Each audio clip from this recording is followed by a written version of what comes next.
Hey guys, Tom with Level 10 here. Today we're going to be talking about grip strengthening, how it relates to your training, how it can improve, how it can impede, a lack of grip strength can impede your training as well. So let's break it down. We get a lot of messages from clients saying, my grip will fail long before my legs do when I'm doing a deadlift, a row, an RDL, things like that. It could even be lunges, holding two heavy dumbbells. They feel like they have more in their larger muscle groups left, but their grip fails, so they can't continue to hold the weight and complete the set. So there's a lot of things we can do to facilitate grip strengthening. One, is simply how we hold the weight. So if I'm holding a barbell, right, and I'm doing something like a deadlift, a lot of times you'll see people, their grip is relaxed. I'm gonna be as close as I can here, but you'll see their grip kind of hangs down in their fingers, and their thumb is around the bar. As you can see here, their thumb is around the bar, right? But they're not grabbing it with their complete hand. So if I turn around, this is what you'll see a lot of people look like. What we want to see is get that bar up into your hand and grab the bar. Get more surface area of your hand touching the bar or the handle for whatever you are using. So that's one pretty good tip. My dumbbells are power blocks, so you're not gonna be able to see. I'm gonna use a kettlebell to show you further what I mean. So again, if I'm holding a kettlebell or two sets of dumbbells, I'm doing a lunge, as you can see here, right? You'll see people hold it like this. We wanna see, really get your hand around that handle. Now, kettlebells have thicker handles than dumbbells, so it's a little harder to see there, but you get what I'm saying. You want more of your hand, more of this part of your hand touching whatever you're holding. So that's a small tip. Now, obviously, that might not help you in the moment.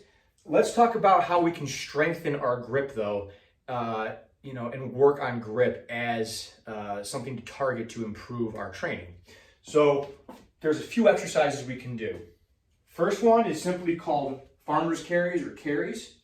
So you're going to pick up two dumbbells. Again, thinking about that concept of really grabbing the entire handle with the surface area of my hand and fingers, and you're just walking with them. Now, I'm in my basement, so I'm going to have to turn around real quick, like this, and we're just walking with dumbbells, right? Now, the time that you want to do this, you can do 3 to 4 sets of a timed set, so 30 seconds on, a minute off, something like that.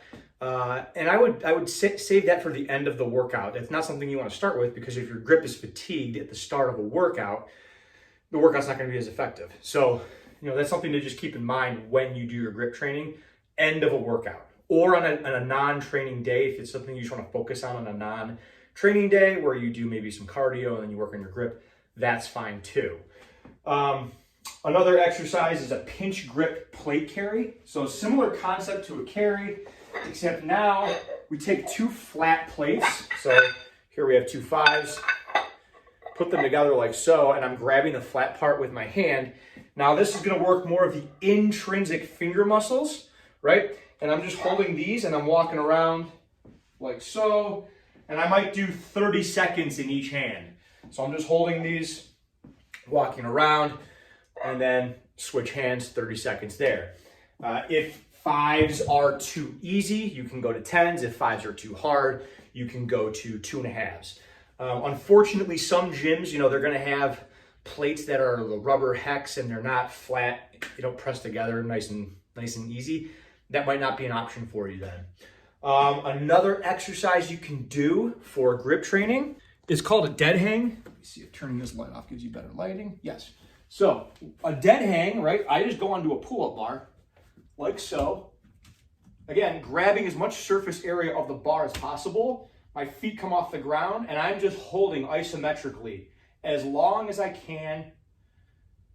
So I can usually do about a minute, 45 seconds to a minute. So the dead hang is something that you can work on as well, especially if you're at home and maybe you only have a pull-up bar and you want to work on your grip strengthening. That's an option too. So there are options for strengthening. When you do the dead hang, again, it's just an isometric hold as long as you can do it, and maybe like 1 to 2 sets. You don't need to do a lot of those. Another thing to keep in mind, if you've never done grip strengthening, don't go crazy with it at the start. You don't need to do it at the end of every workout. You don't need to do it 5 to 6 times a week. That acute burst of working your forearms, maybe once or twice a week is probably all you're going to need, because if you start overdoing it, you can cause issues like tendonitis. You can just overwork the forearms and the hands, and you're almost overworking the hands. And then when you go to actually do your resistance training, your grip and your forearms and your hand muscles, they're going to give out way sooner than they would have if you just did a little bit of grip strengthening training. So just keep that in mind if you're going to do grip training. You only need a little bit of it, throughout the week.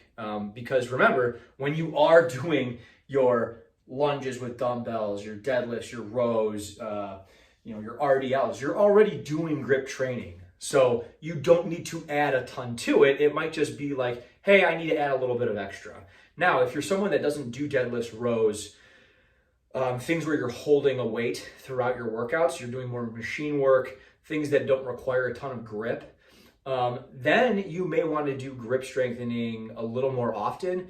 There's plenty of research on the benefits of grip strengthening and all-cause mortality. So it's just something that you really want to have a strong grip just to get through resistance training, to get through life, all of that good stuff. So I hope this video helped kind of clear up some of the nuances of grip strengthening, grip training, why we need to do it, when we should do it, how much we should do. All right.